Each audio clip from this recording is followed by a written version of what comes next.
자, 여러분 안녕하세요. 이번 시간은 우리 5학년 2학기 국어 2단원 지식이나 경험을 활용해요 10번째 시간이고요. 오늘 2단원이 마무리가 될 예정입니다. 그래서 우리 교과서는 88쪽부터 91쪽까지 되겠습니다. 지난 시간에 이어서 지금 내년 현장 체험학습 계획을 여러분들이 직접 짜보고 있는데요. 이번 시간에 할 내용은 이제 발표 자료를 어떻게 만들 것인지 구상하고 만들어 보는 것인데,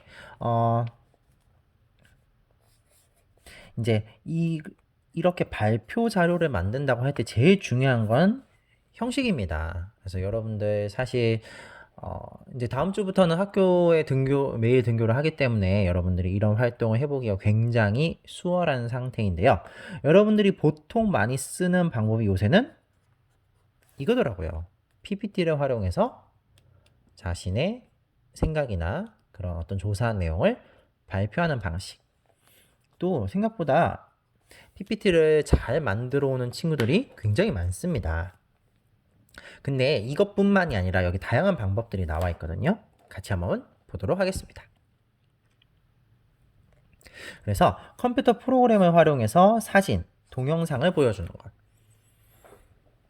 그러니까 말로 된 설명, 요새는 말로만 하는 설명보다는 어떤 이런 시청각 자료가 있는 자료들을 훨씬 더 여러분들이 좀 재미있게 보고 관심도 갖고 집중해서 보는 그런 경향이 굉장히 강하죠.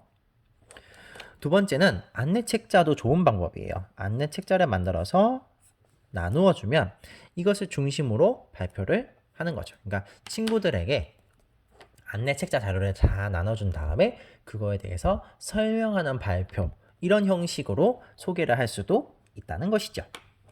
그래서 또 다른 이제 여기 빈칸을 한번 우리가 뭘 했을지 생각을 해본다면, 시청각 설명 자료를 만들어서 설명하면 좋을 것 같아.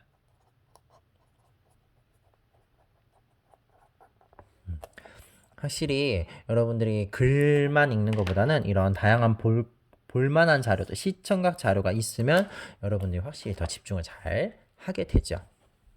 그래서 여기서는 형식을 제일 먼저 고르는 게 우선이 돼야 될 것입니다. 왜냐면 이게 정해져야 여러분들이 어떤 내용을 어떻게 담을 건지가 이제 계획을 잡을 수 있거든요. 그래서 이거 형식을 제일 먼저 정했다면 그 다음이 이제 여러분들이 생각해야 될 게 바로 들어갈 내용입니다. 무슨 내용이 들어가건 각자 원하는 대로 만들 수 있지만 반드시 들어가 줘야 하는 내용들이 있습니다. 그거를 좀 살펴볼게요. 우선 장소죠.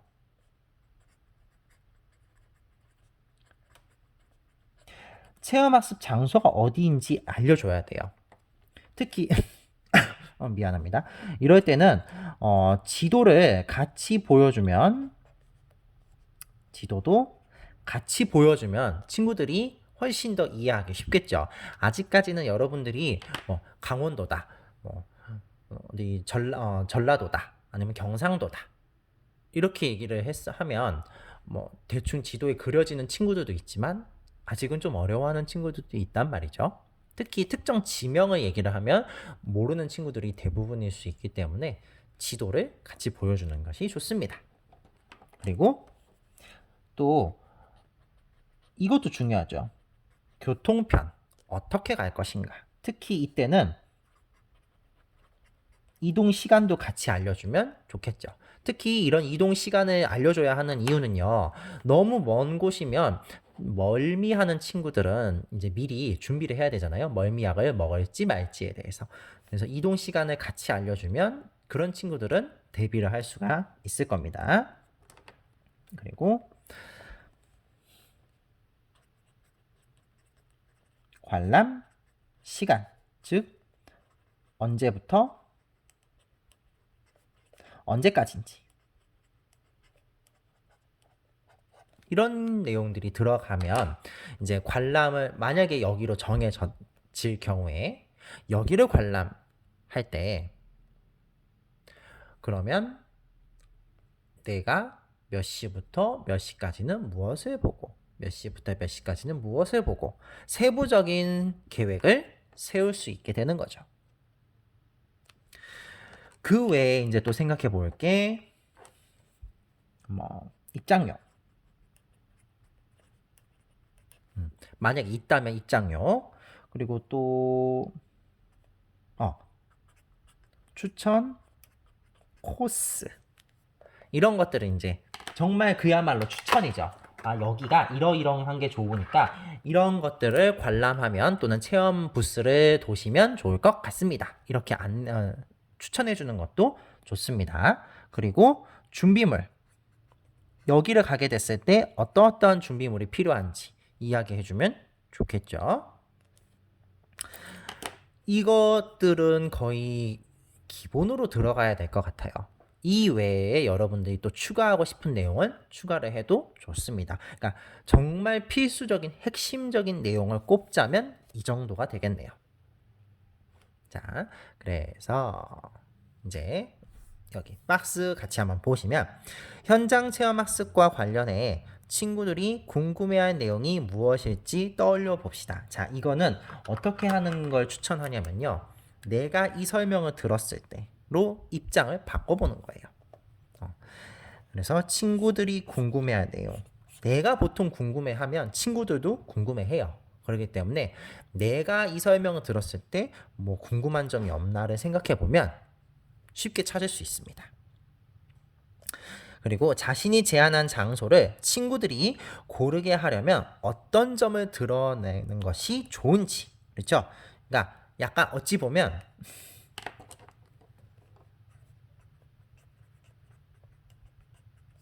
홍보의 느낌이에요. 어떻게 하면 친구들이 내가 제안한 의견을 따르게 할 것인가. 이거를 이제 약간 친구들한테 홍보한다는 생각으로 고민을 해보시면 아마 쉽게 답을 찾을 수 있을 겁니다. 그래서 옆에 89쪽은 이제서부터는 이제 여러분들이 직접 해야 될 내용이 많습니다. 우리가 대부분 인터넷 여러분들이 요새 자료를 찾는 가장 빈번한 곳이 바로 유튜브죠. 그래서 유튜브 같은 데에서 어떤 자료를 찾고 어떤 내용이며 출처는 어디인지 이런 것들을 밝혀주면 좋고요. 그 외에 사진이나 지도 같은 것도 이런 거 유튜브에서 보기보다 일반 사이트 검색 엔진을 활용해서 뭐 구글이나 네이버, 뭐 다음 이런 것들을 활용해서 지도를 찾을 수도 있겠고요. 아니면 관련 안내 책자를 구해서 볼 수도 있겠고요. 아니면 요즘에는 그 해당 업체의 전용 어플리케이션이 앱스토어 같은 데 올라와 있어요. 그래서 그런 것들을 활용해서 코스를 짠다거나 할 때 활용하셔도 좋고요. 이건 여러분들이 직접 이제 정리하셔야 될 부분입니다.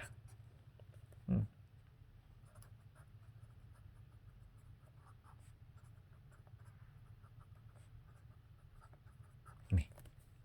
그래서 제일 중요한 거 출처예요. 아마 점점 여러분들이 성장해 갈수록 이 출처에 대한 내용은 계속 강조될 거예요. 그래서 내가 자료를 쓰지만 어느 곳에서 가져왔는지는 반드시 밝혀줘야 됩니다. 그리고 발표, 연습이 이거 되게 중요해요. 내가 아무리 자료를 잘 만들어도요. 발표를 이상하게 하면 친구들이 나의 의견에 대해서 집중하지 못하기 때문에 한 귀를 듣고 한 귀를 흘려요. 근데 이 발표가 그냥 가만히 있다가 발표하겠습니다 해서 말이 술술술 나오는 게 아니란 말이죠. 뭐든 연습이 필요해요. 여러분들이 게임을 잘하려고 할 때도 계속 연습을 하잖아요. 컨트롤 연습도 하고 전략도 세우고 축구를 할 때도 마찬가지죠. 내가 드리블을 잘하고 싶어. 그럼 드리블 연습을 많이 하고 미술 같은 경우에도 캐릭터를 그리고 싶어. 그럼 눈을 한번 잘 그려보고 싶다. 그럼 눈만 계속 다양한 눈동자, 눈썹 모양으로 막 10개 넘게씩 막 그리고요. 요리도 마찬가지고요. 어느 분야에 대해서든 연습은 반드시 필요합니다. 그냥 자다가 갑자기 일어나가지고 잘하게 되는 사람은 없어요. 그렇기 때문에 여러분들이 발표를 하게 된 상황이라고 했을 때 발표 연습도 반드시 필요합니다. 그래서 나는 교실을 현장 체험학습 장소로 생각하고 직접 교실에서 움직이면서 발표할 거야. 이런 계획을 세워놓는 거예요. 그리고 나는 역할극을 보여주며 설명하고 싶어. 이것도 충분히 가능한 내용입니다. 그리고 이거는 실제로 작년에 선생님이 맡았던 친구들도 많이 활용한 방법인데요. 뉴스 진행자 컨셉으로 자신의 내용을 발표하는 경우도 있었어요. 그리고 이런 컨셉도 있었어요. 여행 가이드. 왜 여러분들 단체 관광 가게 되면은 막 설명해주는 사람 있잖아요. 자기가 그 사람, 그런 설명해주는 사람이 되었다고 가정하고 그 여행 코스마다 핵심적인 내용들을 설명해주는 컨셉으로 발표한 친구들도 있었어요. 그리고 이거와 조금 비슷한 내용인지 해설사. 이런 컨셉으로 이제 자신의 내용을 발표하는 그런 친구들을 실제로 많이 봤습니다. 그래서 여기 친구들이 좋아할 부분이나 내 의견을 선택해줘야 되니까 친구들이 좋아하면 내 걸 선택을 해주겠죠? 그리고 또는 자신이 강조하고 싶은 내용, 이런 것들을 어떻게 효과적으로 드러낼 수 있는지 생각을 하고 발표를 하게 됩니다. 그래서 실제로 이제 계획한 내용을 발표를 해본다는 내용은 나와 있는데 이건 나중에 이제 등교 수업 했을 때 여러분들 각 반에서 담임 선생님들하고 기회가 됐을 때 진행을 해보도록 하세요. 자, 그래서 이 다음부터는 발표를 했다고 가정했을 때 하는 활동들이라 사실 여기는 여러분들이 지금 온라인 수업으로 채우기는 좀 힘들어요. 왜냐면 발표를 듣고 다른 친구들의 의견을 정리하는 것이기 때문에 이거는 여러분들이 직접 교실에서 해보는 게 좋습니다. 그리고 여기 90쪽 괄호 2번은 이제 느낀 점을 이야기해보는 건데 이것도 사실은 발표가 끝난 다음에 여러분들의 느낀 점을 쓰는 거라서 사실 90쪽은 여러분들이 온라인 수업상에서 하기는 조금 어려운 점이 있습니다. 그래서 90쪽 이거는 굉장히 중요합니다. 자기 스스로를 평가를 해보는 건데요. 내가 내 걸 돌아보는 건 굉장히 중요한 활동입니다. 왜냐면 여러분들이 나중에 어른이 되었을 때 옆에서 누가 너 이거 잘못했으니까 고쳐야 돼라고 말해주는 경우 거의 없어요. 누가 해결해야 돼요? 나 혼자 스스로 해결해야 돼요. 그러려면 내가 내 걸 평가해보는 연습이 필요합니다. 내가 봐도 잘 했는가? 내가 봐도 핵심적인 내용이 잘 들어가 있는가? 내가 봐도 남들이 이해하기 쉬운 내용으로 발표를 했는가? 이런 것들을 스스로 평가해 보셔야 됩니다. 그래서 과연 내가 지식이나 경험을 활용했는지, 그래서 그런 것들을 활용해서 읽었는지, 아니면 그런 것들을 활용해서 글을 썼는지, 그리고 내가 고쳐 썼는지까지. 그리고 또 하나. 체험한 일을 생생하게 표현했는지. 그래서 뭐 여기 예를 들어서 상, 중, 하로 생각을 했을 때 내가 객관적으로 봐도 나는 지식이나 경험을 활용해서 글을 읽은 건 한 중 정도 되는 것 같아. 근데 지식이나 경험을 활용해서 글은 잘 썼어. 고쳐 쓰는 건 내가 너무 대충 본 것 같아.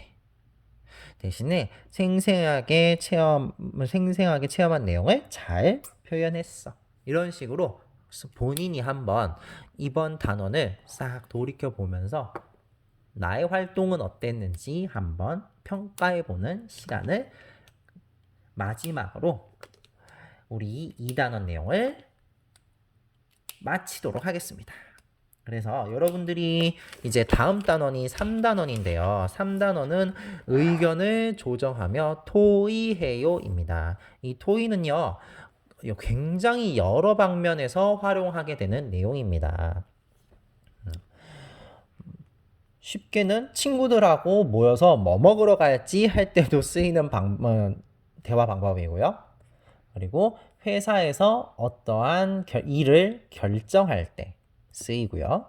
여러분들이 좀 모둠 활동을 할 때 우리 모둠은 이런 것들을 하겠다라고 결정할 때도 쓰이게 됩니다. 그래서 여러분들이 이번 3단원에서는 의견을 조정하며 토의하는 방법과 토의의 절차에 맞게 다양한 의견에 대해서 문제를 해결하기 위해 토의를 해보는 시간을 갖도록 하겠습니다. 오늘은 여기까지 하도록 할게요.